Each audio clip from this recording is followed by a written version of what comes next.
food. I'm completely 100% a vegetarian Jain person and मैं karate में black belt था. NBM पे रखते थे कि कुछ खाना और पानी भी मुंह से नहीं ले सकते, सिर्फ ड्रिप और दवाइयाँ जाती थी. तो एक्चुअली वो पॉइंट ऑफ टाइम पे मैं जब स्टूडेंट था ना, 100% इससे बाहर निकल जाना वेरी डिफ़िकल्ट. मेटल्स से हमारी दवाई बनती है, जो बलेंदु सर ने हमको पूरा प्रोसेस समझाया है. तो बीइंग अ साइंस स्टूडेंट भी मैंने फिर उसको समझा कि ओके, ये जो खनिज तत्व हम में आएंगे, चलो ट्राई करते हैं, नुकसान तो नहीं है ना. तो वो नुकसान इधर आपका कुछ है ही नहीं. My name is Jainam Jignesh Shah. मैं अहमदाबाद गुजरात से हूँ. Currently I am 25 years old. I am professionally एक बिजनेसमैन हूँ. ओके. तो जैनम जी, हम आपकी जर्नी के बारे में पूरा समझेंगे, पैनक्रेटाइटिस की जर्नी के बारे में. तो थोड़ा सा मुझे बताइए कि अम, सबसे पहले आपको पैनक्रेटाइटिस के बारे में कब पता चला, और क्या मतलब जो जिसे हम अटैक बोलते हैं, तो वो कौन सा इंसिडेंट था, कब हुआ था ये? ओके, सो बेसिकली मुझे फर्स्ट अटैक ऑफ पैनक्रेटाइटिस हुआ इन मई 2016 एंड सब्सिक्वेंटली एक साल में ही मुझे 9 से 10 अटैक आ गए थे. पैनक्रेटाइटिस तो मुझे फर्स्ट अटैक में ही डिटेक्ट हो गया था कि आपको पैनक्रेटाइटिस है. पेट में अंदर की साइड बहुत इंटेंस पेन होता है. वो कहीं से बाहर से कुछ फिजिकली दिखता नहीं है, बट वो इंटरनली एक बहुत पेन जैसा होता है. सो स्टार्टिंग में तो very first of a time हमको ऐसा लगा कि शायद फैमिली को लगा फूड पॉइजनिंग हुआ होगा, because the mango season starts right there in Gujarat. तो हमें लगा फूड पॉइजनिंग है. तो फिर हमने डॉक्टर्स के पास जाके टेस्ट करवाया और फिर उसमें पता चला कि नहीं, ये फूड पॉइजनिंग नहीं है, ये तो पैनक्रेटाइटिस है. पैनक्रियास पे बहुत स्वेलिंग आती है. तो वो स्वेलिंग आ गई है. अब इसको ट्रीट करने के लिए एडमिट होना ही एक ऑप्शन है. वी गॉट हॉस्पिटलाइज, क्योंकि तब तक हमको पता नहीं था कि ये चीज़ है. सो 5 दिन तक मेरे को ड्रिप पे रखा. खाने नील बाई माउथ NBM पे रखते थे कि कुछ खाना और पानी भी मुंह से नहीं ले सकते, सिर्फ ड्रिप और दवाइयाँ जाती थी. तो एक्चुअली वो पॉइंट ऑफ टाइम पे मैं जब स्टूडेंट था ना, तो वो बहुत बड़ी दिक्कत वाली बात थी. बिकॉज एक तो आपका करियर का सवाल है, दूसरा लाइफ में डिसीज भी ऐसा आया है कि जो actually you don't know about this disease in random people. मतलब नॉर्मल लोगों को पैनक्रेटाइटिस बता ही नहीं सकते, मतलब क्या है उसका वो को कुछ बता ही नहीं सकते. तो पहले तो वो प्रेशर, हॉस्पिटल्स में जाना, फिर एज आई सेड कि स्टडीज पहले तो बहुत हैम्पर हुई, और फैमिली लाइफ जो है, फैमिली वो बहुत डिस्टर्ब हो गई. क्योंकि डॉक्टर्स के वहाँ रेगुलर विजिट पे एक तो हॉस्पिटलाइज हो, फिर every second day every third day थोड़े थोड़े टाइम तक 10-15 दिन तक उनको दिखाने जाओ, वो चेकिंग करे, फिर ब्लड रिपोर्ट्स करवाओ, फिजिकल स्कैनिंग करवाओ. तो वो तो एक दिक्कत वाली चीज़ थी ही. बट उससे क्या होता था कि फादर का बिजनेस में माइंड नहीं लगता था, मेरा पढ़ने में ध्यान नहीं लगता था. क्योंकि यू नो दिस आर, ये थोड़ा मेंटल लेवल पे भी वो एज ऐसी थी ना कि वो एक मेंटल लेवल पे भी अफेक्ट करता था. फिजिकल लेवल पे तो करता था, मेंटल लेवल पे, क्योंकि उस उम्र में आप चाहते नहीं हो कि आप रैंडमली हॉस्पिटलाइज हो, रैंडमली डॉक्टर्स को दिखाने जाओ. सोसाइटी एंड फैमिली, अरे अभी उसको एडमिट किया था, अभी डॉक्टर को दिखाने ले जा रहे हैं, डॉक्टर ने ये बोला. Pancreas is not a very well known organ in this society. So बहुत मेंटल लेवल पे भी लगता था कि किसी को बताना, अरे हॉस्पिटल गए हैं, हॉस्पिटलाइज हुआ है, people use to come to meet hospitals, तो वो बहुत कई बार ट्रॉमेटिक लगता था। बट वो जो 9-10 बार एडमिट किया तो same procedure again and again, तो वो एक माइंड पे हैम्पर करने लगता है कि अरे बहुत दिक्कत हो रही है, ये कैसे होगा। फिर एग्जाम्स भी अफेक्ट बहुत होती है, एग्जाम के टाइम में भी कभी हो गया तो वो बहुत दिक्कत करता है। स्कूल से यहाँ से परमिशन लो, एलोपैथी मेडिसिन में मैं अटैक आता था तो मुझे हॉस्पिटलाइज करते थे। Blood test and CT scans और जो भी स्कैन्स होते थे वो करते थे, हॉस्पिटल में एडमिट होना पड़ता था। कुछ खाने या पीने को नहीं देते थे जब तक कुछ रिजल्ट्स नॉर्मल ना हो तब तक। तो पेंक्रेटिटिस का तो पता था, बट अगेन एलोपैथी में उसका कोई सॉल्यूशन हमको नहीं मिल रहा। रीज़न जब हम डॉक्टर से बात करते हैं तो अल्कोहल एंड स्मोकिंग या non vegetarian food, I am completely 100% a vegetarian Jain person. And मैं कराटे में ब्लैक बेल्ट था, सो स्कूल के टाइम से ही कराटे करता था। सो अनफिट होने से पेनक्रेटाइटिस होने का एंगल जो है वो तो कभी एलोपैथी डॉक्टर्स ने या फिर पड़ाव में भी कभी एक्सप्लोर नहीं हुआ। एलोपैथी में तो कभी हमको मिला ही नहीं उसका रीज़न कि ये क्यों हो रहा है। बिकॉज जब भी टेस्ट करते हैं, ब्लड टेस्ट करें या फिर कोई भी फिजिकल स्कैनिंग करते हैं, तो हमको कोई रीज़न मिलता ही नहीं था कि ये रीज़न से पैनक्रेटाइटिस हुआ है, ऐसा कुछ प्रूव हो। कई बार स्टोन होते हैं, तो वो भी मेरे को नहीं था, मेरे को स्टोन भी नहीं है। तो वो एंगल तो कभी हुआ ही नहीं कि अनफिट होने के कारण से हमको ये हुआ हो। बट यस, उसका कारण हमको पड़ाव में जाके पता चला कि कई बार हमारे बॉडी में कुछ न्यूट्रिएंट्स होते हैं जो हमको खाने से मिलते हैं। कुछ खनिज तत्व जो हम बोलते हैं जमीन के अंदर से हमको फूड में से मिलते हैं, उसके डेफिशिएंसी से कई बार पैनक्रेटाइटिस होने का चांसेस होता है। सो ऑलवेज बलेंदु सर और शिखा मैडम ने यही बोला है कि तुम अनफिट होने के कारण से तुम्हें नहीं हुआ है, ये डेफिशिएंसीज है। सो हम उस लेवल पे काम करेंगे और दवाई देंगे तो वो आपका सॉल्व होगा। मुझे जब फर्स्ट अटैक आया, that at that time I was a student and मैं 12th साइंस में था। सो फर्स्ट ऑफ ऑल जो सबसे बड़ा इशू हुआ एकेडमिक्स में, वो पढ़ने से पढ़ाई के टेंशन से पैनक्रेटाइटिस का टेंशन ज़्यादा था। बिकॉज एज आई सेड कि हर मंथ में मुझे अटैक्स आते थे, तो मुझे हॉस्पिटलाइज करना पड़ता था। उसके कारण से फैमिली बहुत टेंशन में पहले तो रहती थी। ओके, यंगर ब्रदर है, वो सब टेंशन में आ जाते थे और उसके हिसाब से पढ़ाई तो हैम्पर होती ही थी, बट सबकी पर्सनल लाइफ भी उसके कारण बहुत हैम्पर होती थी टेंशन में। क्योंकि आप हॉस्पिटलाइज रहते हैं हफ्ता भर 10 दिन तक, और फिर घर पे आपके भी रिस्ट्रिक्शंस है कि ट्यूशंस नहीं जा सकते, स्कूल नहीं जा सकते फ्रीक्वेंटली।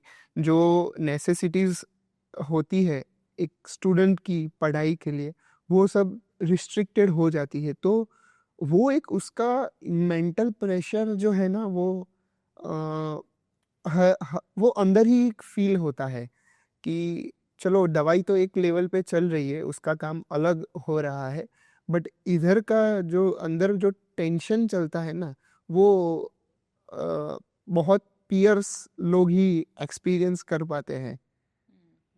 और as at that time also I was in a relationship, so both the families were also knowing about each other। तो उससे उसका एक टेंशन भी हो जाता है कि सेटबैक नहीं बोल सकते, नेगेटिव भी नहीं हुआ था कुछ, बट अगेन थोड़ा चीज़ें स्लो हो जाती है, फ्रीज हो जाती है कुछ चीज़ें। तो वो एक बहुत प्रॉब्लमेटिक चीज़ें हैं जो मैं फील करता था। मैं मनोमन एक श्योर हो गया था कि ये डिजीज मुश्किल है ट्रीट होना, मतलब आप इससे 100% बाहर आ सको ऐसी गुंजाइश कम है। या तो बहुत ध्यान करके या फिर एक बहुत रिस्ट्रिक्टेड लाइफस्टाइल में आप अगर जियो, खाना बहुत रिस्ट्रिक्टेड चीज़ें खाओ, स्ट्रेस लेना या फिर फिजिकल स्ट्रेस लेना वो भी बहुत कम हो, तो ये चीज़ कंट्रोल में रहे, ऐसी गुंजाइश तब लगती थी। और 100% इससे बाहर निकल जाना वेरी डिफिकल्ट, बहुत मुश्किल लगता था उस टाइम पे। डॉक्टर्स क्या बोलते थे पैनक्रेटाइटिस के बारे में कि क्योर क्योर होने का चांसेस क्या था? सो एलोपैथी डॉक्टर्स की मैं बात करूँ तो फर्स्ट ऑफ ऑल इवेंचुअली मुझे कोई रिजल्ट वहाँ से मिला तो था नहीं। दूसरी चीज़, जब भी डॉक्टर से बात होती थी एक ही है कि लाइफ टाइम मेडिसिन्स लेनी पड़ेगी, और ये कब इसका रिकरिंग अटैक आएगा ये कोई प्रेडिक्ट नहीं कर सकता। कि मान लो कि आप डिस्चार्ज होकर घर गए और 2 दिन में ही आपको वापस अटैक भी आ सकता है, तो कोई श्योरिटी नहीं थी कि ऐसे ही होगा या इतने टाइम तक हम इसको प्रोलॉन्ग कर सकते हैं, ऐसा कोई श्योरिटी तो नहीं था।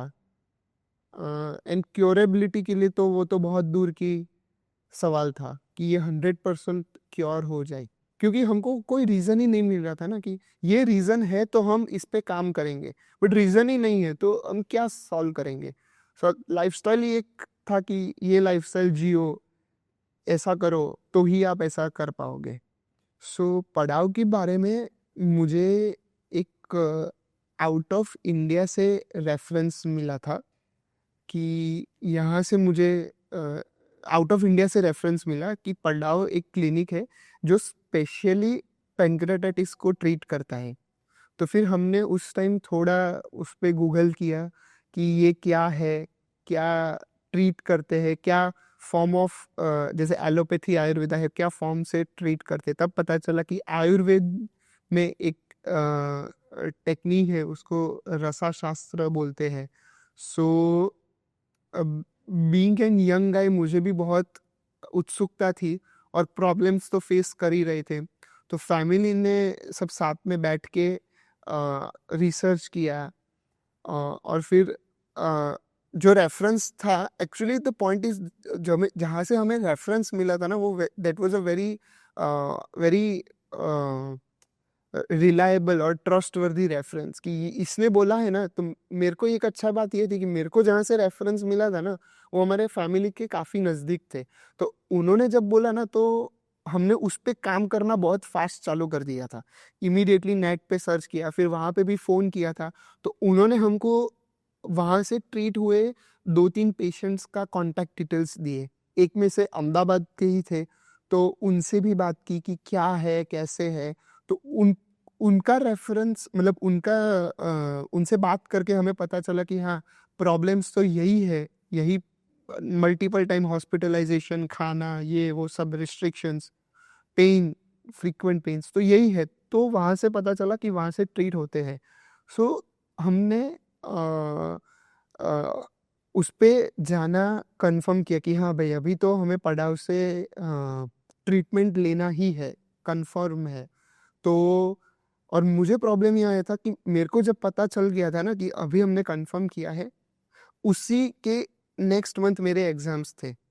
तो वो भी मेरे लिए दिक्कत वाला टाइम था कि वो 1.5 महीना मेरे को विदाउट अटैक और वहाँ तक सस्टेन करना है, सर्वाइव करना है, कि इसके बाद ही हमको जाना है। तो एग्ज़ाम्स ख़त्म हुए, तो तुरंत हमने 2 दिन बाद हम पड़ाव में चले गए कि ये 21 डेज़ का ट्रीटमेंट है और 1 ईयर तक मेडिसिन कंटिन्यू करना है। तो वैसे ही हमारा कंफर्म हो गया था कि भाई इधर से तो करना ही है ये। और जब ये हमने बात काफ़ी एलोपैथी डॉक्टर्स से हमने डिस्कस की, तो हमें कई बार ये बताया जाता था, स्पेशली मैं बात बताऊँ, मैं हूँ गुजरात, अहमदाबाद से। और वहाँ जब 2017-18 में पड़ाव था उत्तराखंड, देहरादून में, तो तब एक बात पता चलती थी कि वहाँ पे स्टेरॉइड्स दे देंगे या फिर कुछ ऐसी दवा दे देंगे कि जो आपको लाइफ टाइम कंटिन्यू करनी पड़ेगी, 1 साल का तो सिर्फ बोलना है। But after talking to the patients, after talking with the doctors at Padav and through our research, हमें पता चला कि नहीं, ये बात सही नहीं है, बट पड़ाव में ट्रीट होते हैं। So why shouldn't we delay, prolong क्यों करना है? Then we took a decision, firm decision कि भाई इधर तो जाना ही है। Yes, and then we went to Padav. Okay. थोड़ा सा पड़ाव की ट्रीटमेंट के बारे में, जो 21 डेज का होता है, लेकिन उसके बाद पड़ाव की ट्रीटमेंट को मैनेज करना घर पे, इस जर्नी के बारे में थोड़ा मैं जानना चाहूंगी। मतलब अगर आप मुझे सिंपल वर्ड्स में समझा पाए कि उस ट्रीटमेंट में 21 डेज में क्या क्या होता है, और पड़ाव से घर पे आने के बाद भी उसी मतलब पड़ाव की जो ट्रीटमेंट है वो कैसे मैनेज की जाती है, ये बताइए। ओके, सो पड़ाव में हम जब गए, सो पता था कि 21 डेज का वहाँ पे रह के ट्रीटमेंट लेना है और 1 ईयर तक घर पे मेडिसिन चालू रखनी है। सो मैं एक कंपेनियन के साथ जाना होता है, वहाँ पे रहना होता है 21 डेज के लिए। तो मेरे मदर आए थे मेरे साथ। तो क्या हुआ कि पहले एक दिन में हमको सब समझाया।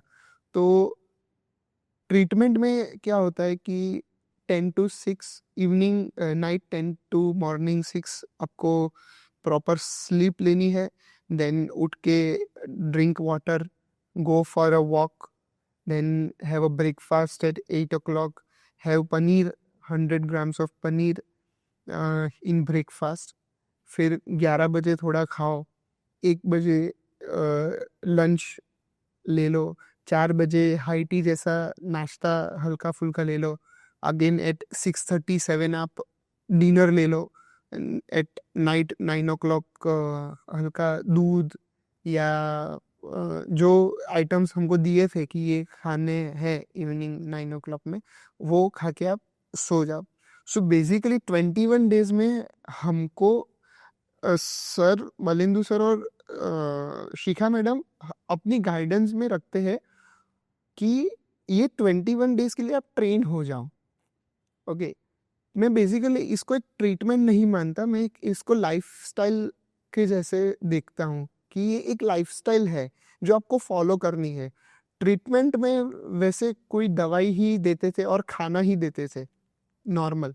इवन दे टेल कि भी ये 21 डेज के दौरान my mother used to go in the kitchen, the cooks and chefs were very eager to teach the companions कि देखो आपका जो खाना है वो आटा ऐसा मिक्स करना चाहिए, जो 3 टाइप ऑफ आटा मिक्स करके की रोटी खानी चाहिए। फिर आटा और चावल एक साथ मील में नहीं खाना चाहिए, टमाटर बंद करने हैं। तो जो कंपेनियन को ट्रेनिंग दी जाती है 21 डेज के लिए और हमको गाइडेंस में रखा जाता है। सो बेसिकली ये बहुत अच्छी चीज़ है और ये फॉलो करना ही चाहिए 21 डेज के लिए। तो उसके दौरान ही आपको एक थोड़ा चेंज होना फील हो जाता है कि ये बहुत रिवर्स हो रहा है, जो साइकिल है वो बहुत रिवर्स हो रही है। और फिर पोस्ट 21 डेज आपको मेडिसिन्स घर पे आ जाती है, मेडिसिन्स लेनी होती है। एंड डेली रूटीन हमारा मैम को मेल करना होता है।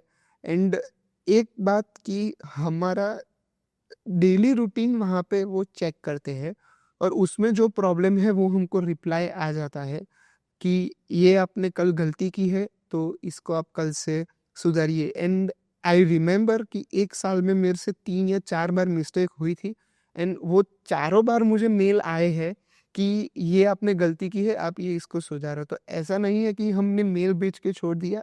जो टीम है वो पूरी टीम देखती है और स्ट्रिक्टली हमको बोलती है कि ये आप फॉलो कीजिए। सो 1 ईयर के लिए जो आपको रिगरस गाइडेंस देते हैं ना, तो उससे बहुत लाइफस्टाइल बेटर हो जाती है। यस, समटाइम्स दिस लाइफस्टाइल, मैं बात करूँ तो मैं खुद एक इंजीनियरिंग स्टूडेंट था पड़ाव के बाद में ही मैंने इंजीनियरिंग चालू की थी। तो बहुत दिक्कत होती है ये टाइमलाइन मैच करना, खाना मैच करना, कहीं बाहर जाओ तो ये खाना कैरी करना, अब बाहर गाँव नहीं जा सकते, बहुत सारा दिक्कत होता है। आई अग्री, बट मैं जब वो पॉइंट ऑफ टाइम से अभी देखता हूँ ना कि वो 1 साल हमने केयर कर दी, तो अब उसके बाद मुझे लगता है कि उसके बाद बहुत अच्छा रिज़ल्ट है कि कभी-कभी दिक्कत छोटी-मोटी आती है, बट वो जो लेवल था ना, वो लेवल को मैंने कभी या उसके 20% को भी मैंने कभी रीच किया हो। मैक्सिमम 10% पेन में वो ख़त्म हो जाता है। सो ये जो लाइफ़स्टाइल है ना, जो सर मैडम हमको बताते हैं कि ये फ़ॉलो कीजिए, it is very nice lifestyle और ये बहुत हमको हेल्प करती है। जब 1 साल के ट्रीटमेंट ख़त्म हुआ, उसके बाद हमने बलेंदु सर से कंसल्टेशन लिया and he told that now you are completely free. थोड़ी चीज़ें ध्यान रखना लाइफ के लिए, बहुत स्ट्रेस मत लेना। उसको मैंने जब फॉलो किया, सो आज मैं बिजनेसमैन हूँ, professional. I travel whole India, actually whole world. उसके बाद ही मैंने बहुत सारी फॉरेन ट्रिप्स की, बट कोई प्रॉब्लम नहीं हुआ। खाने पीने में थोड़ी परहेज़ी रखनी है, टाइम पे थोड़ा खाना ले लेना है, वो थोड़ा ध्यान अपने आप के लिए रखना पड़ता है। बट वो भी शायद मेरे लिए ही है। भूख लगती है तो खा लीजिए, बहुत उसको प्रोलॉन्ग मत कीजिए। सो वो 1 साल के बाद हमें बहुत उतनी दिक्कत कभी नहीं आई। अ, जैसे मैंने बोला कि काम करता हूँ, मैं घूमता हूँ, दोस्तों के साथ बाहर जाता हूँ, पूरा वर्ल्ड ट्रैवल करता हूँ, तो long journeys, less sleep, sleep disturb होती है, सब कुछ होता है, बट उससे वो लेवल का प्रॉब्लम कभी फ़ील नहीं हुआ। मैं जब उस टाइम पे रिलेशनशिप में था, तो ऑब्वियसली एक डर लगता है कि my partner was very supportive. वो मेंटली बहुत स्ट्रॉन्ग एंड स्टर्डीली मेरे साथ खड़े थे। बट प्रॉब्लम समाज, फैमिली का है, तो वो बोलते थे कि अ, क्या होगा, शादी होगी, नहीं होगी। सो वो एक थोड़ा मेंटल प्रेशर उस वक़्त फ़ील होता था कि नहीं भाई, ये पैनक्रेटाइटिस है, आगे जाके दिक्कत कर सकता है। अगेन ये बहुत मल्टीपल टाइम्स हो रहा है, तो पता नहीं चलेगा कि इसका कब सॉल्यूशन आने वाला है। इट्स अ रिकरिंग थिंग जो हर महीने आपके साथ होती है। आप कैसे सोचोगे कि पूरा लाइफ़ आपके साथ नहीं होने वाला? तो वो बहुत हैम्पर करता है रिलेशनशिप स्टेटस को। कई बार हम तो सुनते हैं कि छोटी-मोटी वजह से रिलेशनशिप्स टूट जाते हैं, बट ये तो बहुत बड़ी चीज़ थी। तो my partner was there for me, but हाँ, मुझे बहुत डर लगता था कि इसको तो कोई भी कैसे भी करके मेरे को इसको सॉल्व तो करना है या इससे बाहर तो आना ही है। Hmm. Yes. Okay. And you actually made it happen. या actually I made it happen. 7 साल हो गए मैंने पड़ाव से ट्रीटमेंट लिया, बट स्टिल जब भी वैद्य जी से मिलते हैं, शिखा जी से मिलते हैं, सो वो अ, जो एक फीलिंग होती है ना अपनेपन की, वो फील होती है। आज भी वो हमको उसी कैरिंग एटीट्यूड से देखते हैं, आज भी हमको वही सलाह देते हैं। तो मेरी शादी हो गई, तो मैंने वैद्य जी से, शिखा मैम से कंसल्टेशन किया कि is am I okay to go for a family planning, and she said you are completely okay, you are completely fit. ये कोई भी चांसेस नहीं है कि आपके जीन्स से ये आगे कंटिन्यू होगा, बिल्कुल चांस नहीं है। You are completely out of it. Just regularly अपना हेल्थ का ध्यान रखिए और रेगुलर चेकअप्स करवाते रहिए, एंड पड़ाव के टच में रहते हैं तो कुछ ना कुछ हमको जानने को मिलता ही है। पैनक्रेटाइटिस पेशेंट्स को मैं यही बोलूँगा, आप पहले तो कुछ भी सोचे समझे बिना आप एक बार पड़ाव से कंसल्टेशन ले लीजिए, बिकॉज पड़ाव हमें भी जब हमने पढ़ाओ की टीम या डॉक्टर से बात की, तब हमें कुछ पॉइंट ऑफ व्यूज़ हमारे ओपन हुए, कुछ डाउट्स हमारे सॉल्व हुए। तब हमको जाके पता चला कि पैनक्रियाटाइटिस को हमने एक अलग रूप से देखना चालू किया। मैंने और मेरी फैमिली ने, दोनों ने।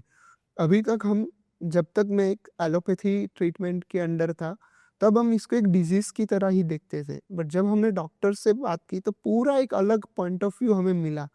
सो मैं फर्स्ट एंड फॉरमोस्ट तो यही बोलूँगा, आप डॉक्टर से बात कीजिए और फिर उसकी प्रोसेस में जाइए। मैंने सुना है और देखा भी है, कई लोगों को पैनक्रेटाइटिस 10-10, 12-12 साल से होती है। So why you want to wait for such a long time? You give, यहाँ पे कोई आपको बॉडी पे आपको कुछ मतलब सिरिंज भी नहीं लगाते हैं। एक वेन में भी आपको कुछ नहीं देते, सिर्फ दवाई देते हैं। और दवाई भी एक, जब आप टेक्निकल पॉइंट ऑफ व्यू से बात करते हैं ना, तो एक मेटल्स से हमारी दवाई बनती है, जो बलेंदु सर ने हमको पूरा प्रोसेस समझाया है। So being a science student भी मैंने फिर उसको समझा कि ओके, ये जो खनिज तत्व हम में आएंगे, तो ऑटोमेटिकली ये प्रॉब्लम दूर होना चालू हो जाएंगे। और थोड़ा लाइफस्टाइल इश्यू, लाइफस्टाइल को आपने बेटर किया या फिर जो हमको प्रिस्क्राइब करते हैं वो किया, तो हमको वो पूरा मिलता है। सो पेनक्रेटाइटिस को पेशेंट को ये बहुत मेंटली ये करना है कि it is not a uncurable or a non-curable disease. It's a curable disease. It's a lifestyle problem. आप कंसल्ट कीजिए, पड़ाव में आइए, पड़ाव से ट्रीटमेंट लीजिए, दवाइयाँ लीजिए। आपको खाने के लिए बहुत सारी चीज़ें देंगे और बहुत सारी चीज़ें नहीं भी देंगे, जो हमारी बॉडी के लिए अच्छी नहीं है। तो वो चीज़ें बंद करेंगे। बाकी पड़ाव से ट्रीटमेंट लेने में कोई नुकसान बिल्कुल नहीं है। सो हमारे में बात बोलते हैं ना कि चलो ट्राई करते हैं, नुकसान तो नहीं है ना। तो वो नुकसान इधर आपका कुछ है ही नहीं। आप जाओ 21 डेज देखो कि क्या एनवायरनमेंट में आपको रख रहे हैं, क्या आपको गाइडेंस मिल रहा है।